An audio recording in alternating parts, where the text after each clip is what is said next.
RFCL contract కార్మికుల న్యాయం డిమాండ్లను పరిష్కరించాలని డిమాండ్ చేస్తూ బుధవారం ఆర్ఎఫ్సీఎల్ మజ్దూర్ యూనియన్ ఆధ్వర్యంలో ఫ్యాక్టరీ గేట్ ముందు నల్ల బ్యాడ్జీలు ధరించి కార్మికులు ధర్నా చేపట్టారు. ఆర్ఎఫ్సీఎల్ మజ్దూర్ యూనియన్ అధ్యక్షులు అంబటి నరేష్ నాయకత్వంలో కాంట్రాక్టు కార్మికులు ఆర్ఎఫ్సీఎల్ ఫ్యాక్టరీ మెయిన్ గేట్ ముందు కూర్చొని యాజమాన్యం మొండి వైఖరి నశించాలి అంటూ పెద్దపెట్టున దించారు. ఫ్యాక్టరీలోకి వెళ్లడానికి వచ్చిన ఆర్ఎఫ్సీఎల్ జీఎం వాహనానికి అడ్డంగా కూర్చొని లోపలికి వెళ్లకుండా అడ్డుకున్నారు. ఎన్టీపీసీ పోలీసులు కాంట్రాక్టు కార్మికులకు ఎంత నచ్చచెప్పినా వినకుండా తమ సమస్యలను పరిష్కరించాల్సిందే అంటూ భీష్మించి కూర్చున్నారు. ఇక చేసేదేమీ లేక జీఎం వాహనంలో వెనుదిరిగి వెళ్లిపోయారు. ఈ సందర్భంగా ఆర్ఎఫ్సీఎల్ మజ్దూర్ యూనియన్ అధ్యక్షులు అంబటి నరేష్ కాంట్రాక్టు కార్మికులతో కలిసి మాట్లాడుతూ ఆర్ఎఫ్సీఎల్లో పనిచేస్తున్న కాంట్రాక్టు కార్మికుల న్యాయమైన సమస్యలను పరిష్కరించకుండా యాజమాన్యం ముందు వైఖరి అవలంబిస్తుందని ఆరోపించారు. నేను అమోనియాలో గత 5-6 సంవత్సరాల నుంచి పనిచేస్తున్నా. నాకు ఫస్ట్ ఫిటర్గా తీసుకున్నారు టెక్నీషియన్గా. తర్వాత ఇప్పుడు సెమీ స్కిల్డ్ ఇస్తారు. పని ఏమో స్కిల్డ్ చేస్తారు, కానీ అన్స్కిల్డ్ పేమెంట్ ఇస్తారు, సెమీ స్కిల్డ్ పేమెంట్ ఇస్తారు. పని చేయమంటే ఏమో పని తీసేస్తారని బెదిరింపులు, ఏమైనా పని చేయకపోతే ఏమో టార్గెట్ చేసి మాట్లాడడం, బెదిరడం చేస్తారు. మాకు స్కిల్డ్ ఇస్తలేరు. అన్స్కిల్డ్కు సెమీ స్కిల్డ్ చేయాలి, సెమీ స్కిల్డ్కు స్కిల్డ్ చేయాలి. ఇది రూల్, కానీ ఇది పాటిస్తలేరు. మళ్ళీ మాకు మొబైల్ పర్మిషన్ ఇస్తలేరు, బండి వెహికల్ పర్మిషన్ ఇస్తలేరు.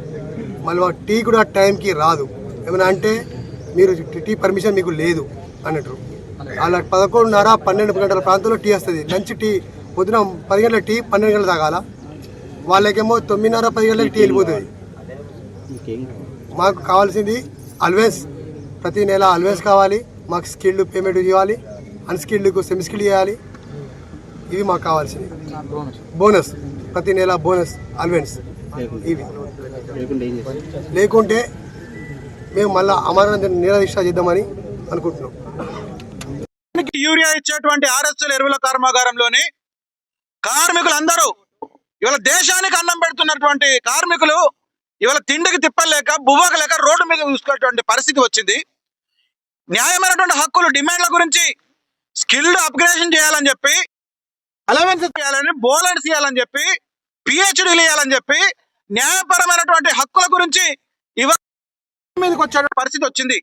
జిఎం గారు వచ్చినా కానీ కనీస కనికరం లేకుండా, మానవత్వం లేకుండా, ప్రొడక్షన్ వస్తే వాళ్ళు జబ్బలు తెరుచుకొని వాళ్ళు చెప్తారు, ప్రొడక్షన్ రాకపోతే కార్మికులను బదనం చేస్తారు. ఇలా కార్మికులు షట్ డౌన్ నుంచి ప్రొడక్షన్ వచ్చేటువంటి స్థితికి తీసుకొచ్చినటువంటి కార్మికుల పక్షాన ఇంత కూడా మానవత్వం లేకుండా వచ్చిన జిఎం గారు వెనుదిరిగిపోయినటువంటి సందర్భం ఉన్నది. మేము ఆర్ఎఫ్సీఎల్ మజ్దూర్ యూనియన్ తరఫున ఒకటే డిమాండ్ చేస్తున్నాం మేనేజ్మెంట్ ని, త్వరతగిన ఆర్ఎఫ్సీఎల్ కార్మికుల సమస్యలు పరిష్కారం చేయండి. గొంతెమ్మ కోరికలు కాదు అడిగేటి, న్యాయపరమైనటువంటి చట్టపరమైనటువంటి కోరికలు మాత్రమే ఇవి. వెంటనే జీతభత్యాల పెంపు 7 ఏళ్ల నుంచి ఒకటే జీతం ఉంటుంది. అన్స్కిల్డ్ను స్కిల్డ్ చేయాలి, సెమీ స్కిల్డ్ చేయాలి, స్కిల్డ్ చేయాలి, హై స్కిల్డ్ చేయాలి. కానీ ఇంతవరకు ఒక్క పైసా పెంచినటువంటి దాఖలాలు లేవు. నష్టం ఉన్నది, లాభాలు లేవు అని అంటారు. లాభాలు లేకపోతే అధికార వర్గము సైన్ పవర్ ఉన్నటువంటి వారు లక్షల రూపాయల బోనస్లు వాళ్ళ అకౌంట్లకి ఎట్లా మరలించుకుంటారు? 10,000 రూపాయల గృహోపకరణాలు వాళ్ళు ఎట్లా తీసుకుంటారు? మీకొక న్యాయం, మాకొక న్యాయమా? సుప్రీంకోర్టు అట్లా చెప్పలే కదా, ఈక్వల్ వర్క్ ఈక్వల్ పై, సమాన పనికి సమాన వేతనం అని చెప్పింది కదా. సుప్రీంకోర్టు గైడ్ లైన్స్ నే మీరు వ్యతిరేకిస్తారా? కాబట్టి ఆర్ఎఫ్సీఎల్ మజ్దూర్ యూనియన్ తరపున ఒకటే డిమాండ్ చేస్తున్నాం, త్వరతగిన కార్మికుల న్యాయమైనటువంటి సమస్యలు పరిష్కరించినటువంటి ఎడల మేము నిరాహార దీక్ష కూర్చోవడానికి కూడా ఆర్ఎఫ్సీఎల్ మజ్దూర్ యూనియన్ తరపున సిద్ధంగా ఉన్నామని చెప్పి మేనేజ్మెంట్ కి అల్టిమేటం జారీ చేస్తా ఉన్నాం.